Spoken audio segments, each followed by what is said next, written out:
Fala galera, beleza? Vamos lá? Vou dar uma dica super rápida para vocês que tem um Peugeot, tá? Esse aqui é um 307 1.6 16 válvula, ano 2008, tá? Esse carro tá com barulho de suspensão, principalmente quando você pega a rua de paralelepípedo, parece que vai cair a roda, galera, na hora que vira, tá? Costelinha de vaca, é um barulho horrível, tá?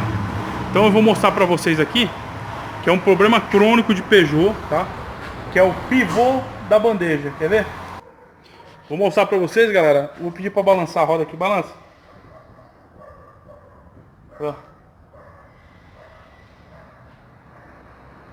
Olha lá, tá vendo, galera? Vou dar um zoom, ó. Olha a folga que o pivô tá. Isso é perigoso, viu? É perigoso ele quebrar e a roda saltar pra fora, ó. Tá com uma folga enorme aqui. Tá vendo, né, galera? Beleza, tá bom. Obrigado.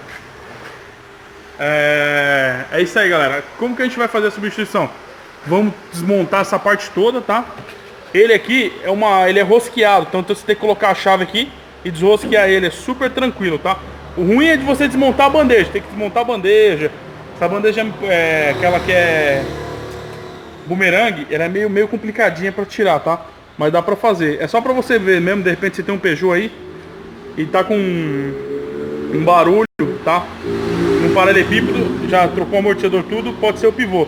E ele também tem um barulho típico nas bieletas, tá vendo, ó? As bieleta não, desculpa, a barra estabilizadora. A barra estabilizadora do Peugeot também você tem que trocar as buchas, tá vendo como ele trinca, ó? Vou colocar pra cá, outro, pra vocês verem, ó, a folga que ele cria, tá vendo? Ele também faz rangido, tá? Então é isso aí. Isso aqui é uma dica super rápida pra vocês que tem Peugeot, beleza?